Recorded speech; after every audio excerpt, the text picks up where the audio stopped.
नमस्कार प्रेक्षक, मराठी महाराष्ट्रामध्ये आपल्या सगळ्यांचं स्वागत आहे. मी सगळा बीड आणि बीडच. मागच्या 10 ते 15 दिवसांपासून बीडचं नाव महाराष्ट्राच्या कानाकोपऱ्यात आणि आता संसदेमध्ये सुद्धा. बीडमध्ये काय नव्या गोष्टी घडत आहेत हे जवळजवळ संपूर्ण देशाला माहीत झालं आहे. बिहारवाले म्हणतायत आमचा बीड करू नका, तर आमचे सहकारी राहुल कुलकर्णी यांनी त्यांच्या आजच्या लाईव्हमध्ये सांगितलं की बिहार महाराष्ट्रापेक्षा आणि बीडपेक्षा अधिक चांगला सुधारलेला आहे. मी तिथं जाऊन आलो आहे. मात्र बीडचं नाव खराब होत असताना त्याला वाचवायला पुढे कोणी येत नाही. प्रत्येकजण राजकारण करतोय, एकमेकांवर चिखलफेक करतोय. सरपंच संतोष देशमुख यांच्या निर्घुण हत्येनंतर बीडचं नाव एवढं खराब झालंय की मला वाटतं ते वर्षानुवर्ष पुसलं जाणार नाही. मात्र जर इथल्या सत्ताधारी आणि विरोधकांनी ठरवलं तर पुढच्या 5 वर्षांमध्ये बीड हे अत्यंत क्लीन चिट जसं मिळावी तशा प्रकारचं होऊ शकतं.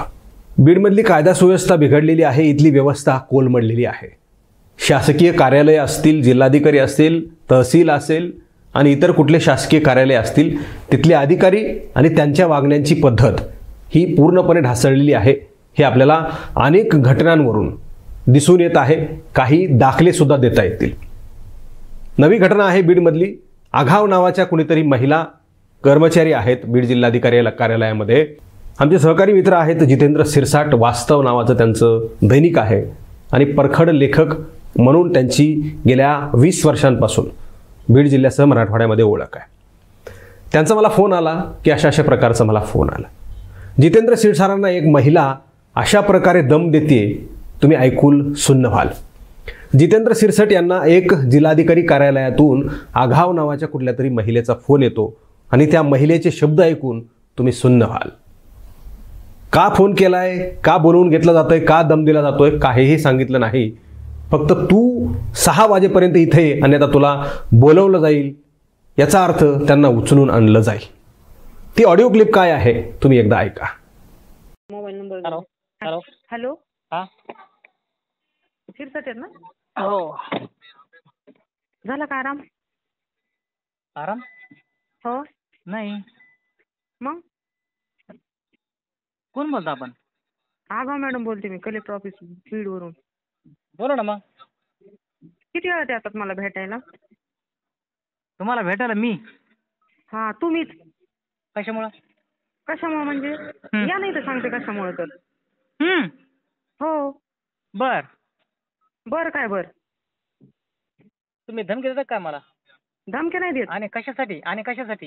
हा, कशासाठी सांगते ना तुला. तू इथे ये व्हायला. तू काय काय काय इथं यायचं, इथं ऑफिसला. एकेरी भाषेत बोलायचं नाही.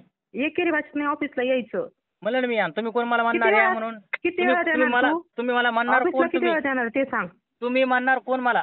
तुलाच म्हणते. हा, तुम्ही मला कसं काय म्हणता? तुम्ही कसं काय म्हणता मला? नातेवाईक नाहीयेस, तुला आवाजावा बोलायला मी नाही. पण तुम्ही एकेरी भाषेत मला बोलता कसं काय? कशामुळे? एवढी प्रवृत्ती नीच आहे ही मला माहित झाली म्हणून तुला तू म्हणते मी. अच्छा. हा, अच्छा नाही तुझी दाखवते अच्छा. आता तू ये तू लवकर इकडे. बर. चालेल. भेटू आपण कलेक्टर साहेबांच्या कॅबिनला भेटू आपण. कलेक्टर साहेबाला लावताना बोलताना तू बातमी नाही लावलेली. त्यांच्या कॅबिनला आपण भेटू आता. त्यांच्या कॅबिनला भेटू. लवकर ये तू, आत्ता ये तू.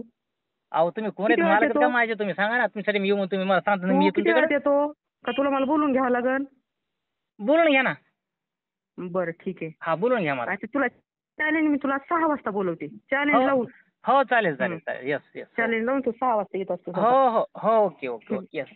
येस. हो. तर अशा प्रकारची ही ऑडिओ क्लिप होती. मागच्या 10 ते 15 दिवसांपासून आम्ही जे काही ऐकतोय बीडबद्दल ते काही कमी होतं का? ते आता नव्यानं आलंय.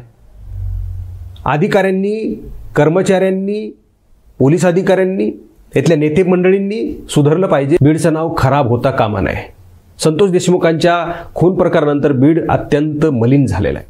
हे क्लीन करा, अन्यथा येणाऱ्या काळामध्ये श्वास घुटमळून जाईल.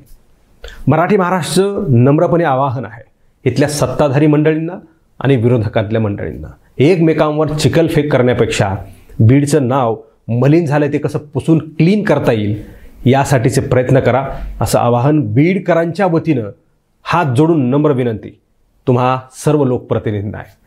एवढंच. धन्यवाद.